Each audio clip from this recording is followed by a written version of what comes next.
paper and we're ready to submit for 30% comments back from the North Carolina Railroad, Norfolk Southern. Okay. We've been ready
2026 meeting.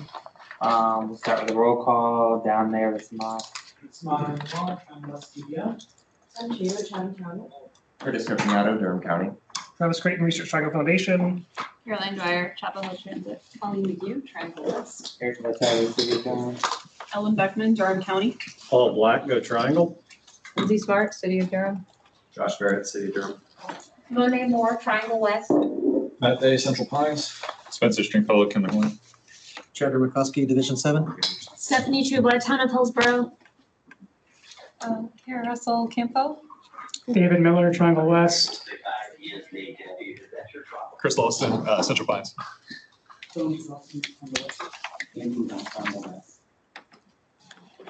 Are you? Eric Day, And Douglas. thank you. Any adjustments to the agenda? No.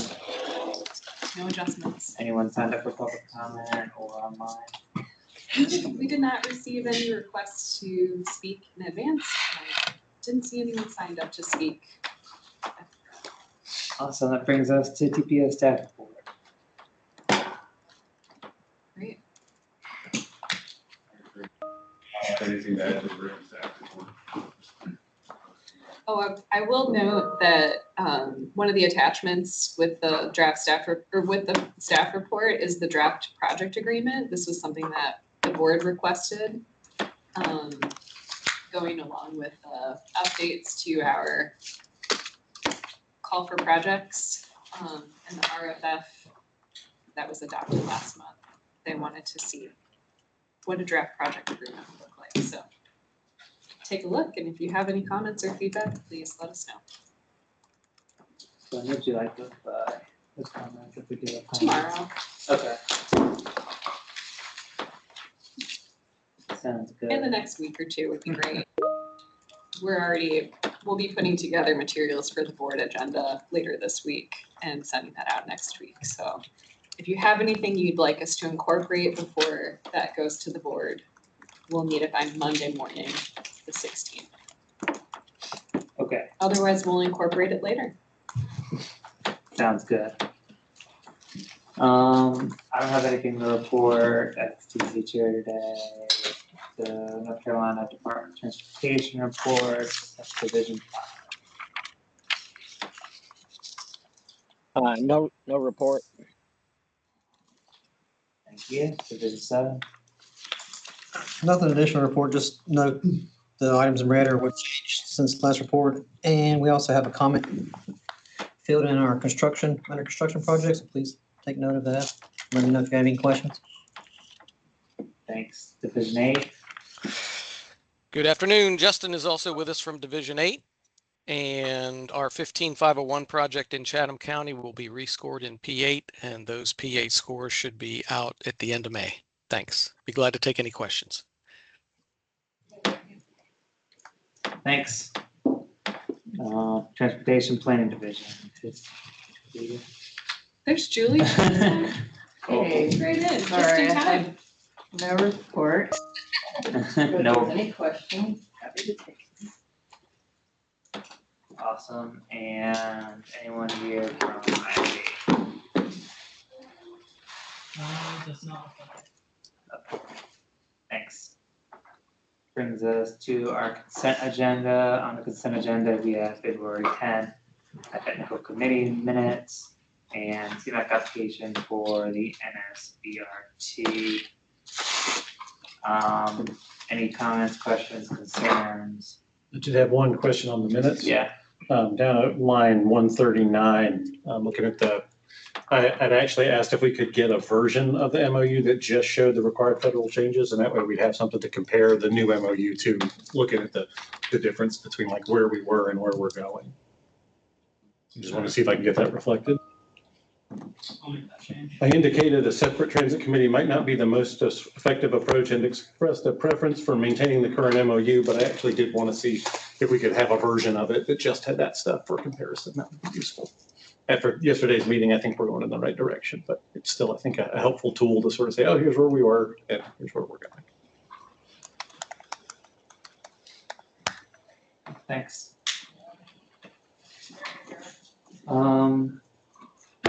Any other questions, comments, concerns on the consent agenda? Hearing none, looking for a motion. So moved. Moved by Becca, Second. second by Paul, all in favor? Aye. Any opposed? Passed unanimously. With that, we're on to action items. First action item, Title VI report, you met with B1A. Good afternoon, everyone. Thank you. Hello, my name is Monet Moore. I am a principal planner with Triangle West, and today I'm bringing for our 2026 Title VI plan. And so today we are going to go over just a few of the basics and some of the related plans and procedures that go into this plan. This plan is built upon a template that is provided to us by the Office of Civil Rights with North Carolina Department of Transportation. So just a little bit of background, Title VI was adopted in 1964, which basically bans any sort of discrimination in regards to race, gender, national origin, color. All of those classes are protected classes, and therefore we cannot benefit from them as we receive federal funding. And then 2019 was the last time our plan was amended. And then so here we are in 2026, providing an update to the Title VI plan for adoption following the guidance provided by NCDOT. So one of the major parts of this plan is the policy statement and assurances, which this policy statement was last updated when we updated our branding last year in January of 2026, but it is a part of the plan, which basically again restates that we're not to participate or be a part of any sort of discriminatory acts of those protected classes. And then we are also to provide those assurances in our contract language. Additionally, the template from NCDOT requires us to provide a list or an organizational chart. And so this is our current organizational chart as it stands. And then it also requires us to list the amount of staff that we have in the organization and where the Title VI liaison falls within that organization chart. And I fall as the liaison for Title VI or the Title VI coordinator. And so I am featured there, and there's like an asterisk there for those who cannot see. And so the Title VI plan also is a combination of a lot of the plans that you saw us updating last year. And so those key plans or most related plans includes our public participation plan that we adopted in 2025, so spring of last year in April. We also went through the update of our and then lastly, and most recently, you saw our updates and our changes to our environmental justice report, which is currently out for our public comment period.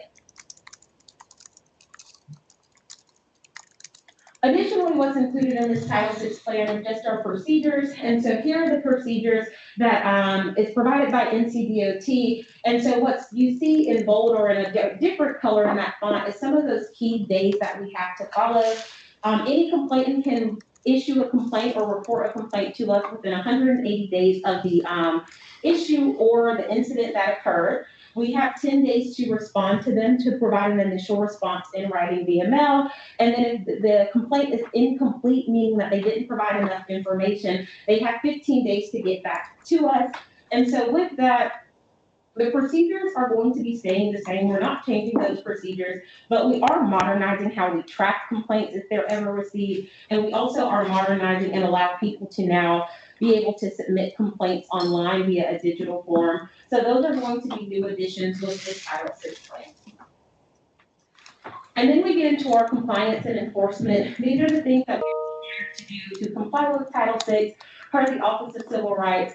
And so there's a basic list here. As it relates to training, it requires that our staff receive training every 3 years. However, here at Triangle West, we are providing training every year in partnership with the Office of Civil Rights. And so that's something that our staff is undergoing now. And so, again, a lot of this is encompassed within those previous plans adopted relating to language access, public participation, and then again, making sure our staff is prepared to handle any requests, but also most importantly, prevent any of those requests or complaints that anyone may receive. And so with that, that concludes a summary of our Title VI plan. You all should have the full document available to you all with all of the assurances and the language. And so what we're asking for today is to be able to release the Title VI plan for a public comment period, which would be a public comment period of 30 days. And then I am happy to take any questions.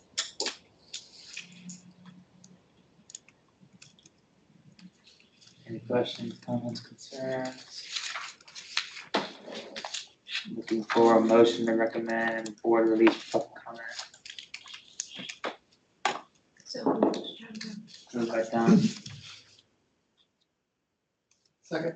second by Becca, all in favor? Aye. Any opposed? Passed unanimously, thanks. Thank you. Next up, we have the LIP methodology adoption, and that's Colleen and Jim. Good afternoon, everyone. I'm back to talk about our local input points methodology for P8. So here's an overview. What I'm going to cover today, we're going to talk about spot schedules. We're going to talk about our specific local input point allocation process for Triangle West. We'll talk a little bit about the express design selection for P9. This was one of the changes we made with this policy because this is something that we will be doing now regularly. And then last, I'll talk about public involvement. All right. So on this current schedule, we are in, we're nearing the end. So we're right here, kind of firmly in the middle. It's partner data review time. You'll probably be getting an email from Bowman in the next days because we are getting data review hot off the press right now from the spot office. I think we're just waiting on one more spreadsheet to come in for our bike ped projects. So that's where we currently are. Just making sure. But we are due to submit our local input points methodology for how we're gonna assign points, our 2,000 local input points we get for Triangle West to projects, and we need to submit that to the spot office by April 1st. So that is the imminent deadline right now. Okay, I lost my clicker.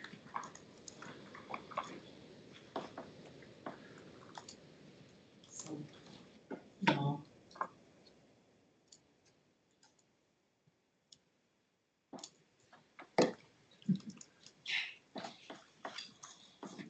All right, just making sure. Very good.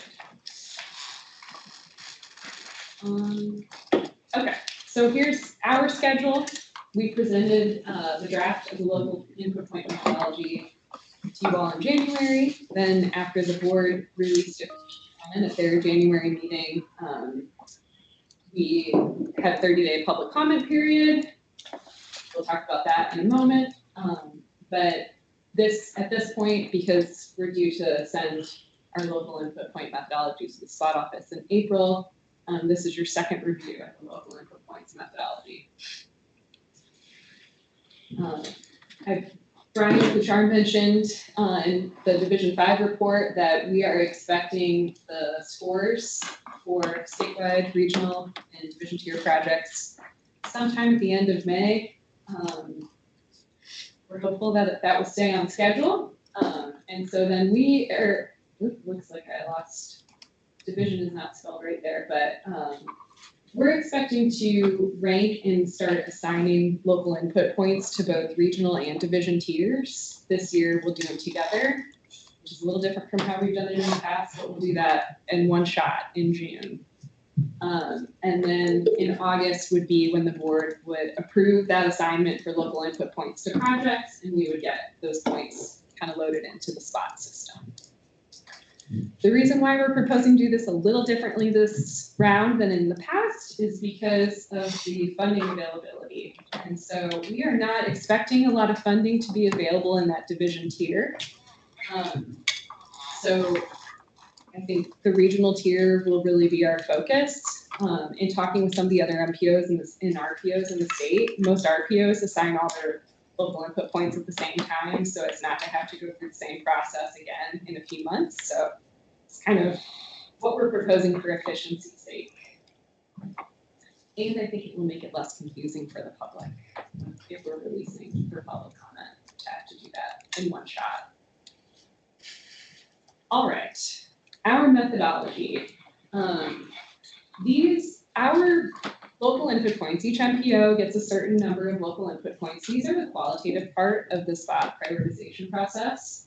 And the assignment for local input points should really reflect our goals of the NTP and our MPO's community and stakeholder input, not just the data-driven results. We coordinate closely with all of our highway divisions and all of our regional partners, so CAMPO and our neighboring RPOs, to make sure that our projects that we're assigning local input points to get a better result. As started in spot 6, up to 500 points can be shifted from one tier to another. So we have the opportunity, and I think we took it in P7, was to move more of our local input points into the regional tier, knowing that the regional projects were going to be more competitive for funding because of the lack of availability in the division tier for funding. There are 2 things that we changed from our previous local input points criteria, and they're not substantive changes. We added some more specificity on what constitutes a safety project according to our criteria. Now that we have an adopted Vision Zero action plan and a high injury network that goes with that, if the project is on the high injury network, it gets the points for safety.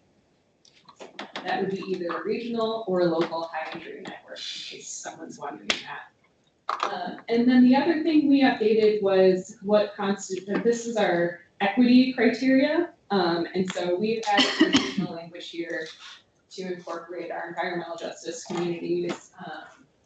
Areas of persistent poverty and opportunity zones are some of the ways our current presidential administration is talking about looking at equity. And so we have also added those. That will be an additional criteria. Kind of widens actually the area that could receive those points. Okay, so a little refresher. We have 2,000 points for each tier, regional and division. The methodology says that we'll allocate 800 to highway projects in regional, 500 to public transit, and then we can allocate 700 projects to any mode. On the division needs side, same amount of points, 2,000. Where 300 go to highway, 500 to public transit, 500 to bike ped projects, and then 700 can go to any mode. As I mentioned earlier in P7, we moved 500 points from the division needs tier up to the regional tier to help some of those regional tier projects be a little more competitive. We have the flexibility to do that with this methodology, I guess, is what I'm saying. We'll get to that when we get the scores back and start making recommendations. We have quite a few potential deviations we can make from the process, from our adopted methodology. If something happens and a project isn't competitive or it costs more than available funding, we can decide not to put local input points on that. If during coordination with one of our highway division engineers or neighboring RPO, we determine that the project should get any of our local input points, we don't have to give those points. We can also take points from other MPOs or RPOs or not. The board, based on the recommendation from this body, could determine that a project that is lower ranking should get points. And same thing, if a higher ranking project is a lesser priority and shouldn't get points, we can make that change as well. And so on and so forth. So we can deviate for quite a few different things with this methodology. Lastly, express design. So I talked about this a little bit in January. This is the process that we're proposing to select new projects for express design. So as a reminder, we are now required to have most of our projects need to have an express design in P9. Not all of them. We have one year to one round to kind of get our bearings and get up to speed. And then in P10, all of them will have to have an express design. We have 9 projects we can allocate those NCDOT performed express designs to. We've already selected 3 in November. We're due to select another 3 in May, and then another 3 in this coming November. For those upcoming 6, we are recommending to take our 2055 MTP highway list, review that for competitiveness with the spot process. So starting strategically with the MTP that we just adopted, and add those to the universe of spot highway projects. Any projects that we submitted in P8 that have not yet had an express design would also be considered in order of score from P7, or we should have the scores for, well, we won't have the scores for P8 yet, because we're selecting the next round, so we can look at P7. And then we'll score that whole universe of projects according to this local input points methodology, and then pick the top 3 to submit in May. And then the next top 3 is what we would submit in November.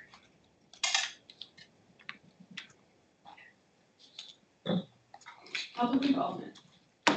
We posted, our public comment period is open for 30 days. We posted it on the website and social media, and we didn't get any comments on the local input methodology. We didn't propose any additional changes as a result of the public comment. All I've got. The action I'm looking for today is to recommend MPO board approval. These are just extra slides in case anyone wants to go deep in the weeds. Eric. I know we'll probably get into this when we're actually assigning points, so I might be jumping the gun on this question, but I'm just trying to think of some real life examples of how this will play out ultimately. Okay. And so I'm wondering, like, if there's like a really high scoring project that results from the spot process and it's not a priority, like a local priority, and we don't put points on it, could that potentially, like allow it to not be selected? Or, yes. Vice versa, if there's a lower scoring project that we do put points on, could that help boost it potentially, or? It really depends on where that red line falls. So, yeah. I know the extent of the funding situation, but. Yeah, exactly. It depends on the amount of funding, which tier we're talking about, and because it's not just us assigning local input points, the highway divisions also assign local input points. And so in coordination with them, if they also decide, if we're talking about a project we don't want funded, we have to make sure that the highway division understands our local preference too, and not assign local input points. So it really depends, I guess. So we kind of look at those on a case by case basis, the deviations from the methodology. And I know it's happened in the past. I don't think it happened in, I believe it happened in P6 with NCO4. I'll just say, I think it only traditionally makes a difference if it's really right on the line, because most agencies are applying their points to the highest scoring projects. Like, you kind of have to assume TPO is going to do that. Mm-hmm. They do. And they do. They're very strategic about it. So like, And I imagine we'll do it's not going to something give us similar. as much I flexibility. guess I was thinking more about the first example than the second. About not giving points. Oh. Yeah. Well, in my opinion, I feel like essentially we have a veto. Like if we don't want a project and you don't put points on it, it's probably not going to score well enough, because it really needs to get points from both the division and the MPO. And the maximum number of points we can put on a project is 100. Does that sound right? Aaron, do you know off the top of your head? Maximum number of points we can put on a project? It's 100. 100. It's pretty much point. Yeah, so if we decided not to assign any points, that could really bring the score of the project down. Do unfunded projects in the regional tier still cascade down Yes. to division needs? So if there's one process to assign all the local input points, how do we know which projects are eligible for the division needs local input points if we don't know which ones are funded yet from the regional tier? We used to stagger it, which I understand the implications of that because we lived through that, but that was why. So what are the pros and cons to not knowing what's funded or not funded in the regional tier? I haven't seen the recent funding availability numbers, but at the beginning of the spot process, we were already looking at a small amount of funding in the division tier. And so I think the likelihood of a project, my opinion, the likelihood of a cascading down from regional to division and getting funded seems very small in this round. And so the efficiency we would gain from assigning all of the points at the same time could benefit us. But if that's something that we, want to wait and see, that's totally an option we can do as well, and wait until we see what cascades down and how much funding there is. Maybe we're due for an estimate of what's our funding availability from the spot office. We haven't received one since last year, this process started. Can't imagine it went up. So yeah, I would second staff's recommendation.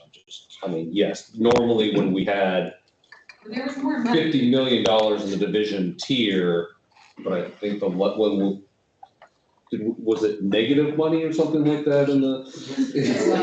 Yeah. At least in P7 divisions 5 and was 7, that way. yeah, so I can't imagine there's actually any money to actually dole out there.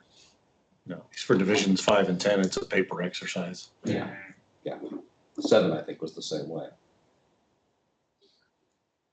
Good question. 7 didn't have any money. I didn't even know if they still They didn't? cascaded Okay. down, so I was I just think 8 asking might to be the only one that see if has that's any still a chance thing. at- Yeah, The cascading still occurs, whether they get any funding from it, it's a question. And I think with the cascading too, like, it depends on the size of the project, like how much it is. I think a smaller project is probably more likely to get funded if it cascades down to the division tier, since we're talking about a small amount of funding availability. Yeah, I think we should probably flex that 500 points to the regional tier again this round and see where that gets us. We can get into the nitty-gritty here once we get the scores. Looking for recommendation for board adoption. So moved. Moved by Ellen, Second. second by Paul, all in favor? Aye. Any opposed? Passes unanimously. Thanks, Colin. That we're up to the fiscal year 2026 to 2035, amendment number 2. Matt, come on. So we talked about our issues that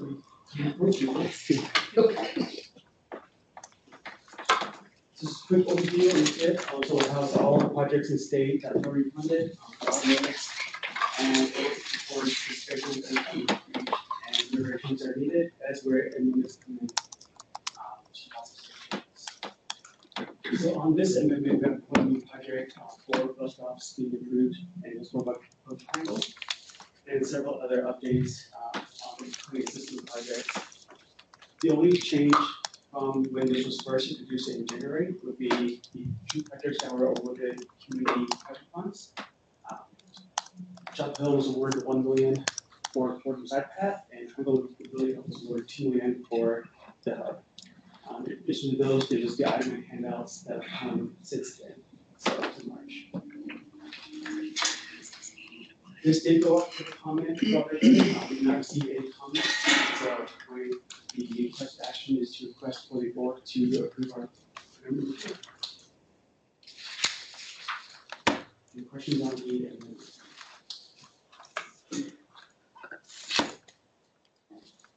Looking for a motion for board approval. Recommend board approval. so moved. Moved by Aaron. Second by John, all in favor? Aye. Any opposed? Passed unanimously. Thanks. With that, we are through action items and all the informational items. First informational item is Triangle Bikeway update, and that's David, Kara, and Chris.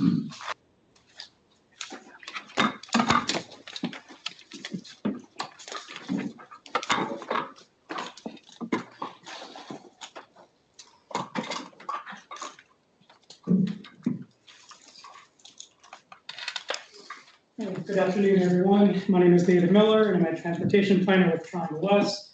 We are joined by Kara Russell from Campo and Chris Lawson from Central Pines, and we'll be providing an update on the Triangle Bikeway project.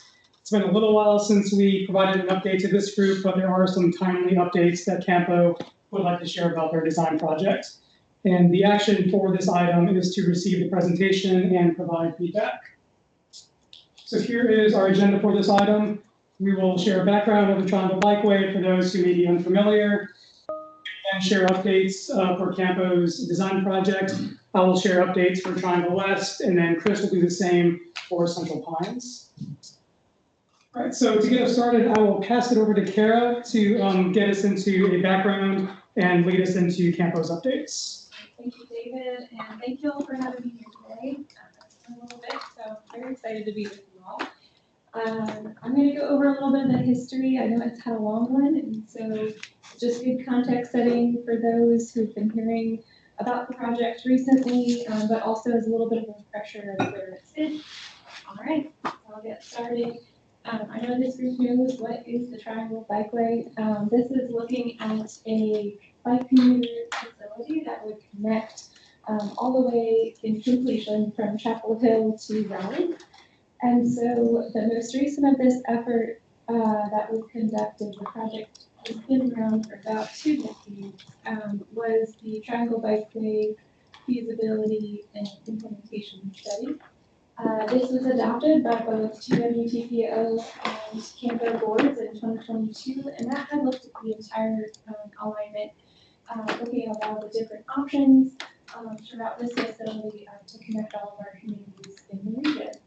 And so that plan is currently residing on trianglebikeway.com. It has all the information about public engagement that was conducted, some of the conceptual plans for part of the project, as well as some different approaches to how to implement a project of this size across multiple jurisdictions, counties, and divisions at DOT. What it also provided for us today was some really good design guidance for consistency across the region.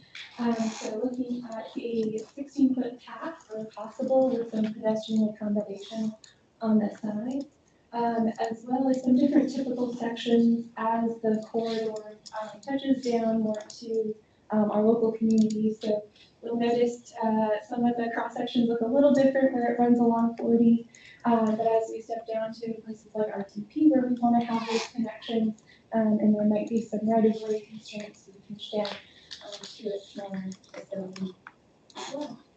All right, so now I get to where we are today and some of the steps that are being taken to implement this project. So in 2024, Research Triangle Foundation and Wake County partnered together for this vision of starting to take the first bite of the apple. Still a really big bite of the apple. It's about 14 miles of the overall 24 miles of the corridor, but it's looking to start to advance the project into the design phase. And so in that effort, Campo was asked to manage this design phase of the process to get it as far along as we can in order to get it prepared for construction, get it prepared for future funding opportunities, etc. We also have a great partnership with NCDOT and all of our jurisdictions that are being involved, some of the work that's being done to get this ready. So I'll do a little bit of a zoom out first for our region together, just for context setting. The project does not exist in a vacuum. I think that's the beauty of the big selling point of the project is that it is a direct path for commuters to get to and from where they're going. quicker, but it also connects into our larger system of bike and pedestrian networks across the region. So I know this looks like spaghetti. This is our most recent, which now is adopted, MTP. That looks at all of our bike and pedestrian facilities that are on the ground today, as well as those that are being planned for to be built out in the future. So I'm going to highlight a few that we all know and love and where that relates to the area. So these, you can think about it as our north-south connectors and our east-west connectors, high quality, high capacity corridors.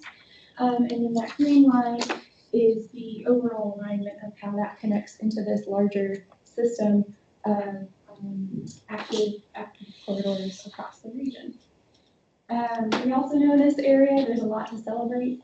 Since I'm doing the update on the east side, I've got all our east highlights, but I can make a very exciting side for the west side as well. I know there's a lot of great things happening and coming online. There's a lot of investments happening, transit investments, connections to our local systems, our local parks, our state parks, a lot of our major entertainment centers, employment centers, and things of that nature. So when we think about connecting these places and giving opportunity for mode choice across the region, not just for the whole corridor, but how it connects and feeds into the other parts is a very exciting venture. So again, we split the project for independent utility. We thought about that as well. Both sides of this project could operate within independent utilities. So if future federal dollars are applied for, both would be very compelling projects on their own right, but even more exciting to think about as a whole. And so I'm going to give you a little bit of an update of where we've been on the design side on the east end.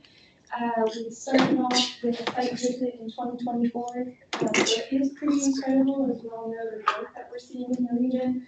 So even from the adoption of the feasibility study in 2022 to today in 2024, there's been some changes that we're seeing in real time before our very eyes. So we got our eyes on the ground, started to look at what's happening in the area, and then set out to do some preliminary surveying and start to come up with some alternatives that were left open from the feasibility implementation study.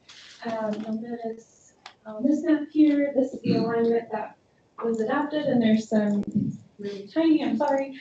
There were some options left open from that study. And so you'll notice today when looking at developing some of these alternatives, we wanted to make sure we got it right. We want to make sure that we're thinking about all of the development that's coming online and how this project connects to it. And so we just finished off our public information sessions that were on these alternatives.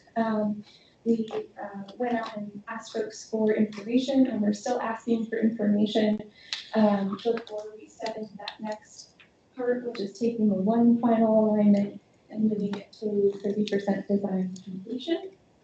We've also started some activities on the NEPA-related documentation.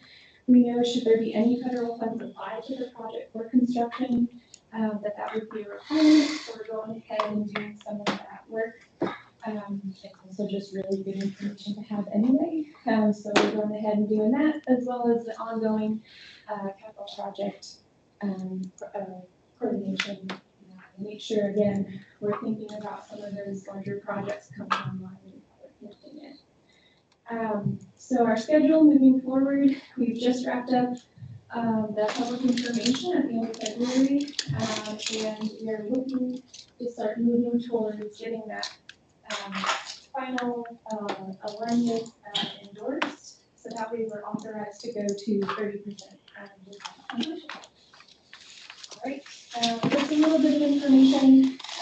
Again, we just wrapped up about a week or two ago. So we're still processing all of the feedback that we've received. We had very good participation, and we hope to bring that forward the next time we come to give an update. Some really good attendance at pop-ups. We've had folks from across the region I've spoken with personally, very excited about the project, very interested, and very engaged. We've got very good feedback and participation from folks who actually live and commute within that 5-mile buffer of the corridor, and what we're seeing so far. And then today we've also got, just in case you haven't received them yet, or you still need some more, you need a refresher or refill, we've got them on the back counter.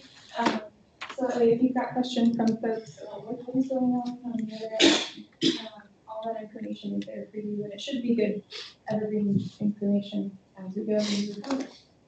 So with that, I will end my portion of the update and hand it over to David. Thank you, Kara. So getting into updates for Triangle West, I wanted to start by just showing the conceptual alignments in our area that was identified in the 2022 feasibility and implementation study. So essentially about 13.5 miles from the Wake County border through City of Durham and RTP, hitting NC 54 into Chapel Hill, so largely following I-40 and NC 54. It is important to note that about 4 miles of the Triangle Bikeway in our NPO area is actually part of Campo's design project. Just want to point that out. All right, so getting into updates, Triangle West staff did submit a 1 mile portion of the bikeway to spot P8, the 1 mile segment between NC 54 and NC 55 along I-40. As we just discussed, we have not received the scores for project submittals yet. The NC 54 corridor improvement project also recently kicked off after being paused, I believe, in 2019. And this project is important for the Triangle Bikeway because it was identified in the feasibility and implementation study as a way to construct the bikeway along this section of NC 54, which aligns with U5774. I know that there was a kickoff meeting for the restarting of that project in January, and many Triangle West staff, and I believe some folks here in this room attended that meeting, and we look forward to continuing to be engaged to see how the bikeway could be incorporated into that project. Triangle West is also a member of the Bikeway's Regional Advisory Committee, which Chris will touch on here in a moment. We are also a partner on Campo's design project. And then finally, the recently adopted 2055 MTP, our long-range transportation plan that we develop and adopt with capital area MPO, does have a Triangle Bikeway in there, and it does state that development of the bikeway is a regional goal.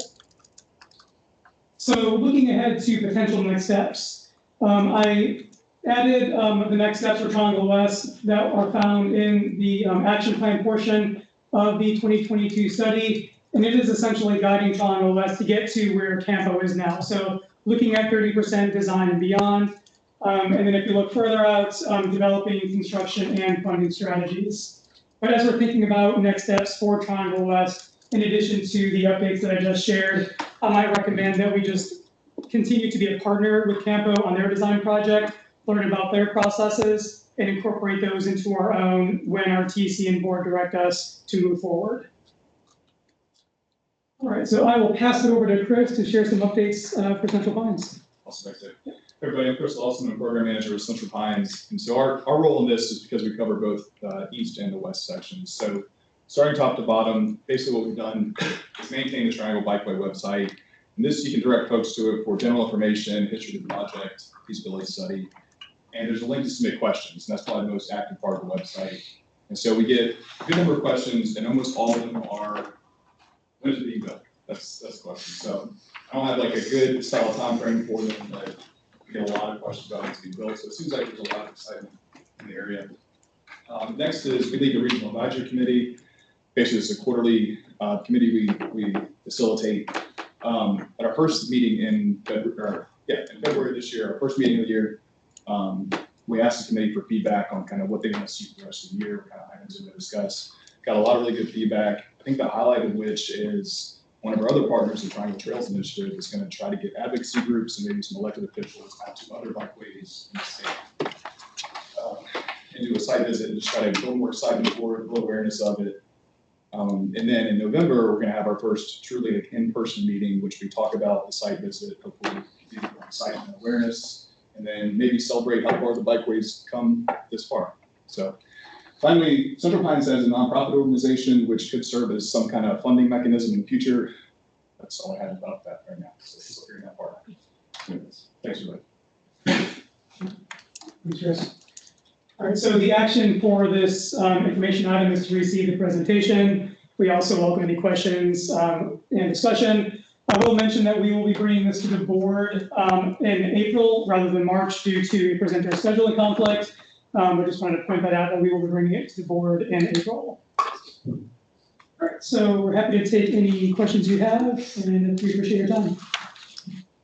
Good question. Apologies if I missed it. For those 3 steps that you outlined for the western section, what's the timeline on those?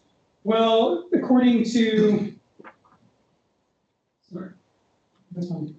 According to the action plan itself, in the feasibility implementation study, we've already passed those dates.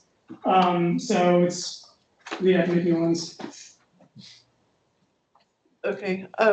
What's the plan? How does that happen? Like, how do we get to 30% design? Like, what needs to happen in order to start moving things along? Yeah, well, I think we can learn a lot from Kara and Camp about how they started. It sounded like there was interest by some partners, RTF and Wake County, to put funding together to move forward. So the way the original study was funded, at least from the Toronto West side, I can't speak for Campo, was funding through our UPWP, and that could allow up to 10% design. Going beyond that, I understand, would have to be some other funding source besides our usual UPWP process. So that funding would have to be identified, and there'd have to be obviously interest from our TCN board to want us to move forward, and we'd have to figure out where those funds would come from. If it were to potentially come from the RFF, for example, who would be the entity that would submit something like that? It's a good question. I think I don't really have a good answer. I think we'd all have to decide as a group, and I think there might have been some similar conversations on the Campo side about who would submit things and who would kind of manage it. And I think, yeah, I don't have a good answer for it right now. Share some information on this side. So I think, this is probably not a typical process for how you get a project through design. Having an MPO manage the design is really unique. But on this end, I think the decision was that, to do it piecemeal and part by part may not make sense just because there's only about a mile for each jurisdiction, and so trying to do that all together. So that was a decision on, I think, the side, but it could really look different on the other side.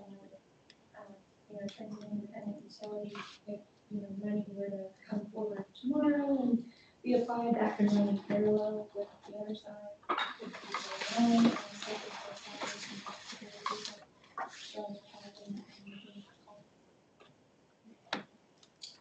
And apologies if I missed this, Kara, for the 13, 14 mile side, for 30% design, do you know a ballpark figure for the cost of that 30% design? Just so we can kind of get a sense as to what, we're talking about. Did you pay? Yeah. How much do we have in the RFF this year? What's that? Feldman has the number, 20? 30 for all years. I'm sorry, I did misspeak. Okay. That 5 million is from 0 to 50% design. Oh, okay. So Okay. we're looking at more than 1 to 3.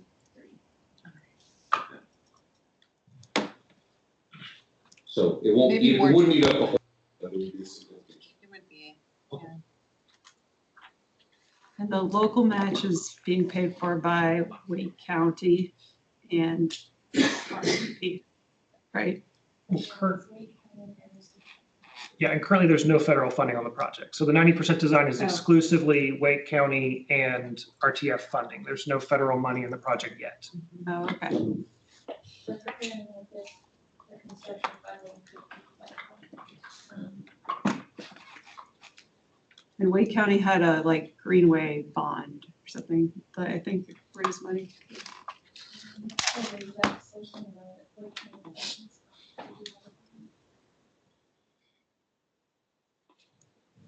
So is there any kind of local municipality match for the funding on your guys' end? What about maintenance? Is there any idea on funding and obligations for maintenance? Right now, we are in discussion with a senior staff level to try to come up with some different options to look at that long term. We know that, should there be a construction sponsor identified and funding source identified, so if we have to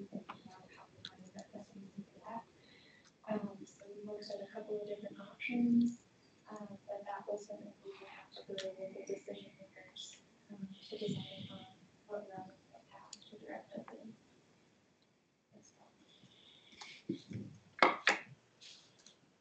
So it could be some sort of public-private partnership, or it could be some municipal service district, or it could be, right, there's a lot of different paths we could go. So yeah, something further, I think to look at that long term. So on the east end, or excuse me, west end, have we started looking at that at all? We have not, I mean, so the folks on the west end, some of us are parts of the committees that Campo and Kara are organizing. I believe city has representation there. You know, we do meet in that regional advisory committee capacity to talk about these things. But we haven't formally come together and, you know, worked it all out yet, but we're happy to do so if we're directed to.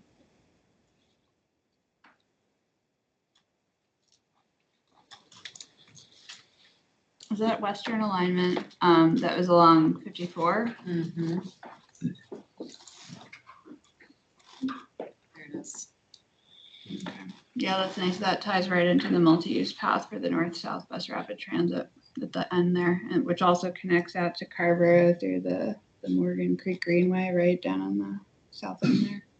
That was actually going to be a question of mine. I just want to make sure that any design at the west end does have some sort of connection to the Morgan Creek Greenway, because that would bring it into Carborough.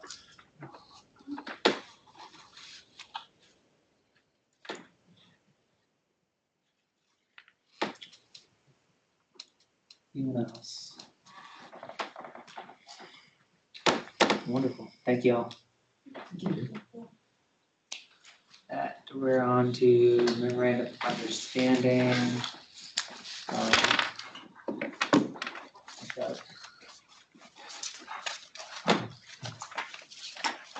Right. Yesterday, the chair's subcommittee on the MOU update met, and we primarily discussed three different things. One is the quorum percentage and vote percentage weights for the communities. Second was having a transit operator subcommittee, which we decided we would meet. We would propose a subcommittee of the TC meeting quarterly would be a good first step. And then we heard comments back from members about the number of representatives they would like to have at the meeting. And this is a pretty significant part of our session. Did I miss anything, Eric? No, I just want to add that as far as the voting structure goes, the quorum and voting procedures, we haven't quite come to a consensus yet. The TPO is working on something and they're going to send it out for review. So stay tuned on that. But we were able to make a lot of progress on some of the items. So I feel good overall. Well, I think the consensus we did reach on, so you all that no one member carry a vote. So we would still move forward with matching that. It would take those two members to carry a vote through. Right. Yeah, not one member, yeah, but More than yeah, we didn't come up with the numbers that are gonna, you know, exactly. right. We don't have the mechanics. Yeah.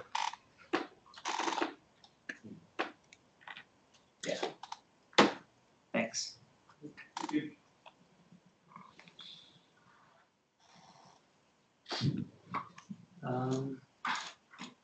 That brings us to recent news articles and updates. See the agenda if you're interested. Next meeting is Tuesday, April 7th, and with that, looking for a motion to adjourn. Moved by Becca. Second.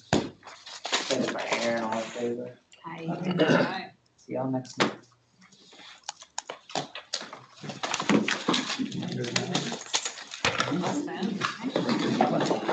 Is that a record? Normal. We did 45 minutes. First meeting ever. excited. He seems to think that he's